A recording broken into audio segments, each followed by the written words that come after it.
Hey guys, Von Baden here.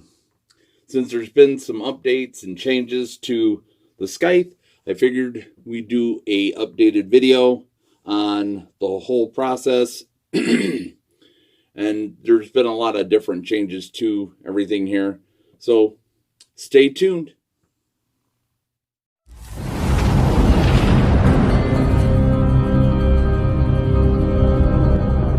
Hey guys, welcome back. Von Baden here. And we're going to do a walkthrough on this whole thing. Just an updated version. So you didn't have to go back through all the other videos to try to find this piece or that piece. So we'll start with just the staff part of it. What I did was I found a piece of gray PVC tubing. It's a little bit lighter than the white PVC. The white PVC is, of course, a little bit denser because of the fact that it has to hold water pressure. So the gray was the way I went. I painted it, the entire pole black with black spray paint, flat black. That might have not needed to be done, but I figured just in case anything poked through, I didn't get something covered right, at least it was black and would hide. So the next step that I did was I went through and I found at Walmart, let's see if I can get that in there, these little skulls. And this was actually, it has a hole drilled in the side of it for a drawstring that went around a netted bag that had these guys in it. So figured I could use both. And I took a hot glue gun and I started at the top, and I took these guys and I hot glued them to the PVC tubing. And then these little guys, of course, are down here. After I hot glued those to the PVC tubing, I took cheap toilet paper and I tore the smooth edges off of it and twisted it to where it was rolled up, and I hot glued it around the base of it to, let's see if I can get in close enough. You're not going to be able to see that real well. But it gave it a little bit of a mound that would give me that little break there. So when I got to painting, I would be able to break that up to give it a little bit of separation from the rest of it. So after I glued those on and glued the toilet paper down on there, I went through and once again using the toilet paper and a mix of school glue and water. I did a 50-50 ratio. I tore the toilet paper again, ripping all the smooth edges off. I find that it blends a lot easier into other pieces when you don't have that nice smooth edge. It kind of sets up a little bit more. A smoother edge does. Some people may feel differently, but that's the route I went. After I put those on there, I took the school glue and I got the PVC tubing wet with the school glue and the water. I took the pieces of toilet paper and I laid it on there, and I didn't want to make it smooth. So what I did was I started in the middle of the piece of toilet paper, and as I worked my way out, I took the brush wet with the school glue and the water and kind of pushed it in a little bit here and there, and it gave it a very wrinkled texture to it. So I did that in all the areas that were going to be exposed, which, goes all the way down. Then I took, and I had material left over from some other things that I had made, pleather, and I hot glued it down on the PVC tube. Then took twine and did this wrapping around and zigzag and twist around there to kind of give it more of a look of that's what's actually holding on there. It's not glued. Then I made these, which are hot glued together, and then I ran the twine all the way through. I kind of wish I would have did something different there, but I'm past that. I might change it later. I don't know. But I did that with the pleather also at the very, very base of this. See if I could do this without taking everything out in the house. As you see, that's got the pleather as well. Once that was done, the original one had a skull on the top, and it had the blade coming out of the back of the skull.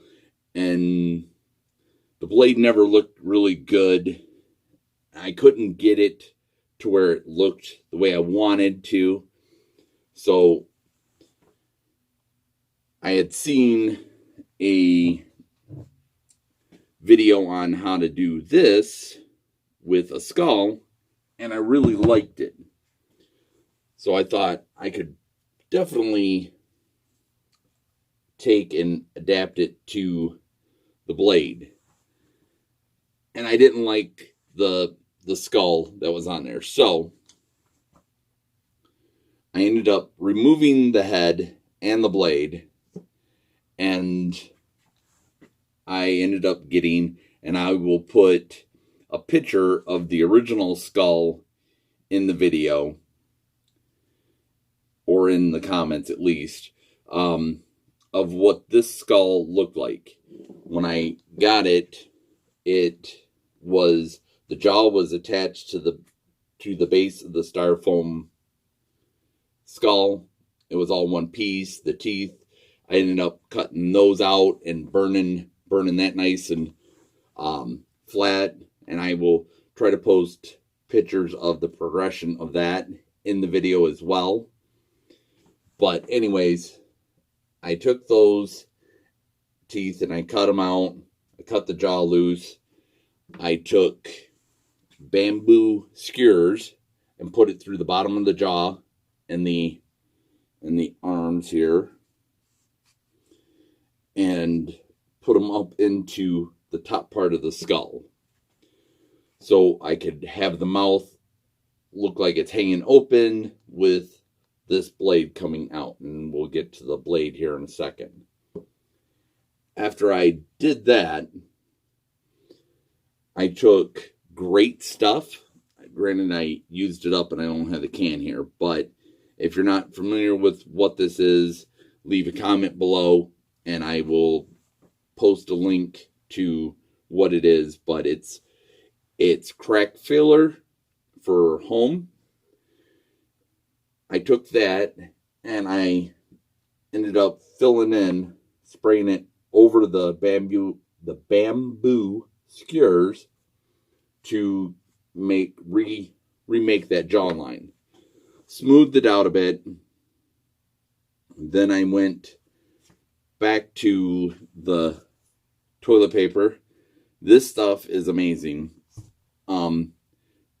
Tore the smooth edges off once again, and school glue and water covered the entire skull. And let's see if I can get close enough. That wrinkle texture is very, very icky feeling, which is awesome. So I did the entire skull with the toilet paper, and I'm not going to be able to get it to twist just right. So I'll post pictures of it, but I actually made an eyeball here, and that was made out of a plastic ball from a magic trick that I don't do anymore.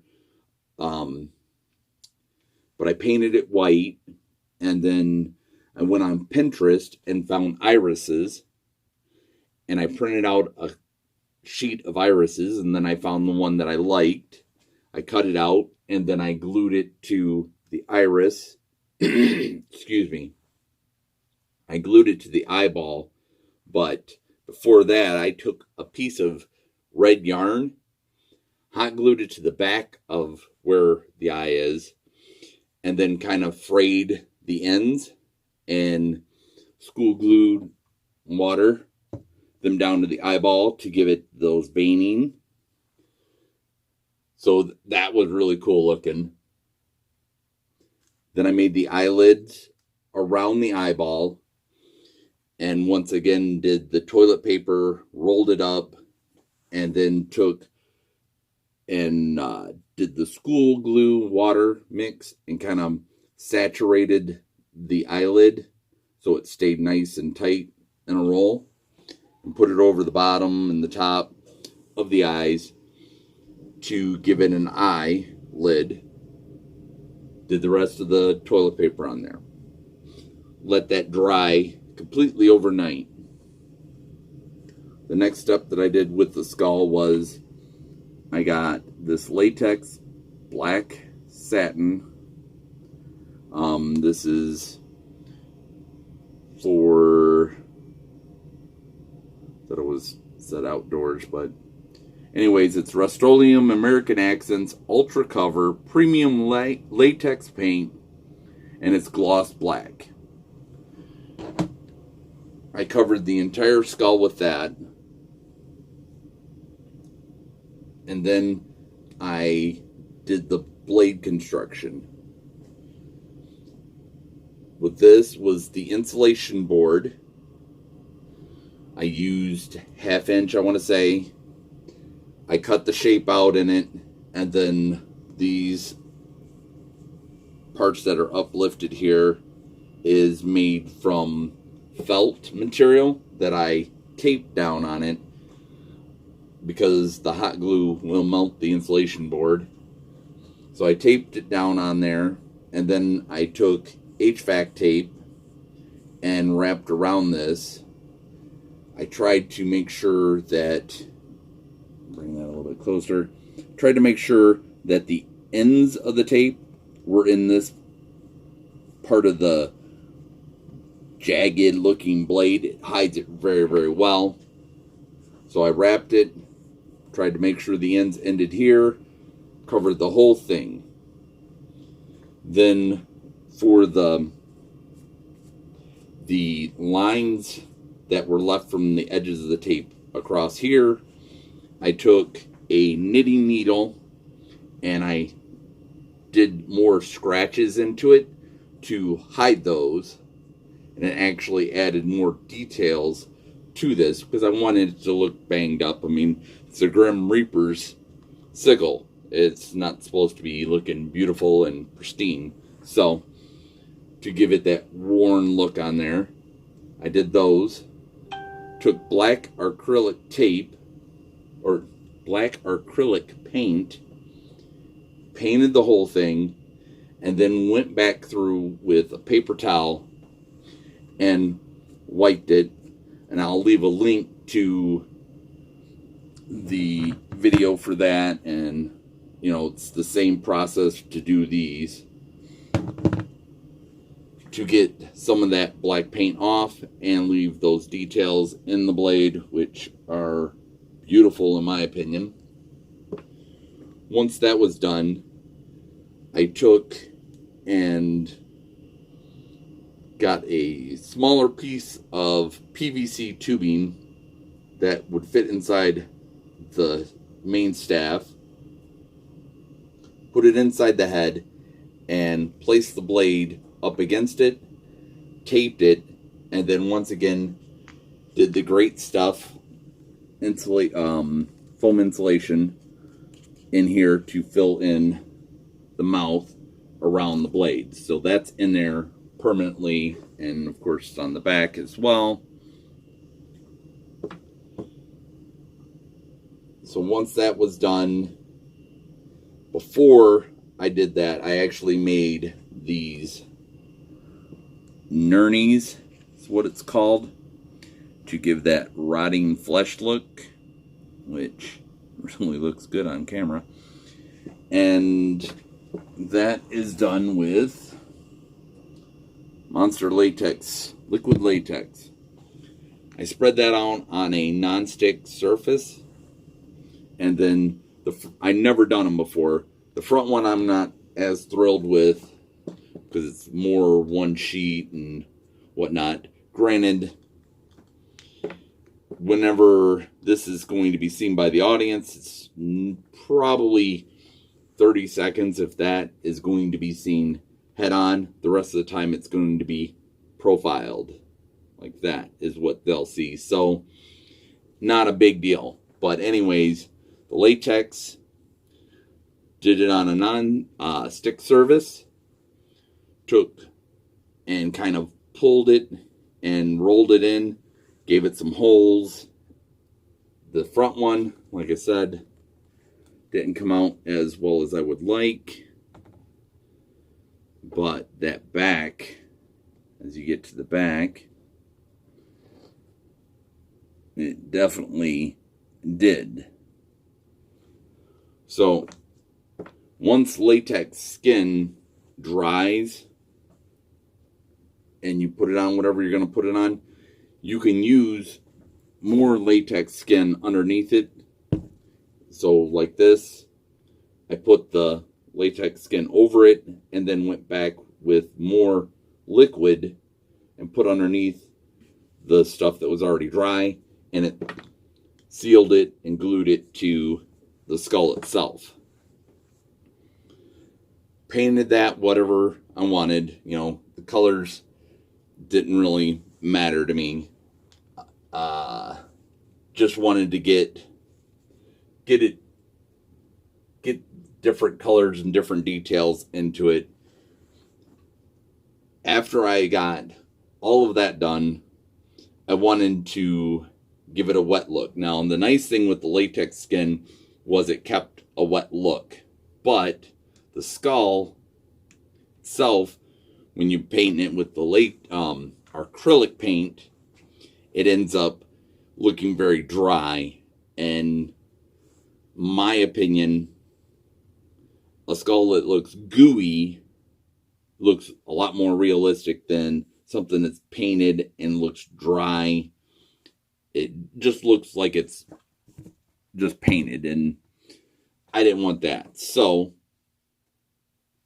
what I did was I used some wood stain, and this is Early American 230 penetrating stain, and it's an amazing thing because I covered this whole thing and it definitely gave it a wet look. Then I had part of the PVC tube because I couldn't get this to sit completely down on the PVC